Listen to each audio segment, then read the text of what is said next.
Hello again and welcome back to another one. And today we have a couple of topics to cover, one on 50 Cent, one on Lance Rivera, who recently reaffirmed Biggie's first reaction to Tupac's Hit 'Em Up that sparked some interesting reactions online. And today we'll start with one that sparked uproar on social media, even from rappers like King Crook, who also joined the conversation when Gillie claimed that old rappers need to retire after a certain age if they are yet to blow up. And from the $1 Million Worth of Game podcast, check it out from Gillie. There's an age limit to rap. If you ain't popping by a certain age, let that ish go. MFers be like all the time, yo Gil, your platform is crazy. This is the perfect time to drop something now. Shut the F up, man. F is you talking about? Do I look like a dude that's holding on to yesterday? Or do I look like the dude that's elevating and escalating? Let me drop another debut album at 46, get the F out of here. Act like a waste man, that's not me. That's for the dudes that can only rap. F all that, I got bigger and better ish that I'm gonna climb and try to climb and get to. I'm not no dude that's trying to leave no throwback Thursday, man. If you ain't got no traction at all by a certain age and you still doing this ish, loser.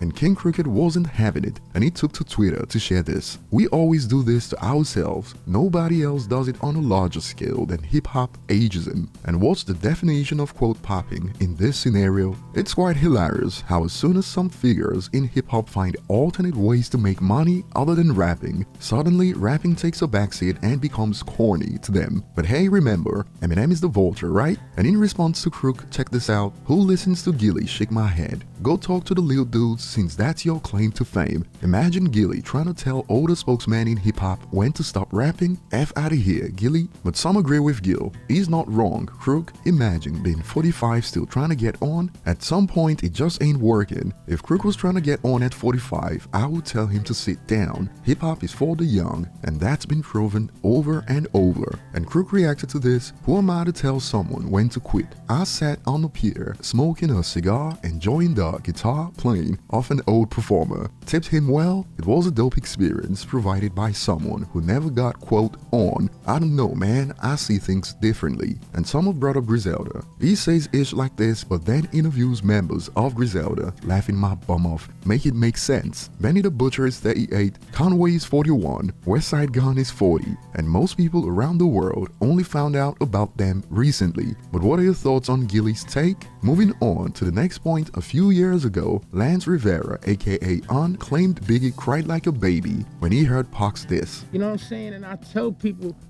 you wasn't there. Okay, you tell a story about Big and Tupac, but I was in the room, you know what I'm saying? Like when he heard Faith in Tupac, he cried like a baby. Mm-hmm. You know what I'm saying? Like, if you gonna tell it, tell it. Mm-hmm. But you know what? Nobody was there. I tell people all the time, ask Nino, he was there.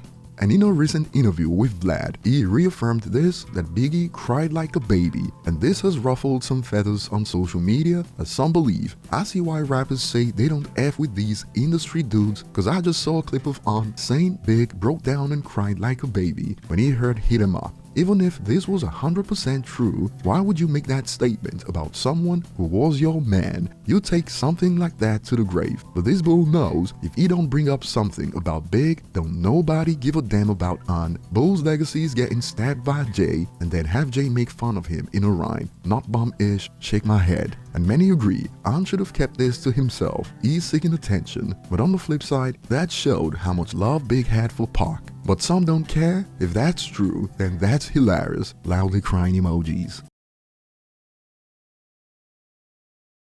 Moving on to the next point, 50 Cent recently had a few things to say about Drake, Elon Musk, Eminem and Nicki, and also how he changed the game with Get Rich or Die Trying in an interview with USA Today. And he brought up Drake when this was asked. Did you know the revolutionary impact you'd have rapping and singing on Get Rich or Die Trying? And 50 answered, it's not really a revolution. If you're gonna make music that is gonna be world music, it has to have melodies. English is not their first speaking language in a lot of places that I travel. What those crowds follow is the melodies until they understand what you're saying. Drake is the new, stronger version like that because he can do a whole pop record, sing the whole song. I've never done that. He'll say that I'm one of those those influences. That's a big compliment because he's established himself and done great work. And when he was asked if he'd ever collaborate with Drake, 50 stated, "That would be a good one." 50 Cent revealed that Elon Musk is his dream collaborator, and for a music collaboration he added, "I'll do something with Eminem again. We'll do something again at some point." And Nicki Minaj is his dream female collaborator. That will be all for today. Share your thoughts below. Thanks for watching. Like and subscribe for more, and see you on the next one.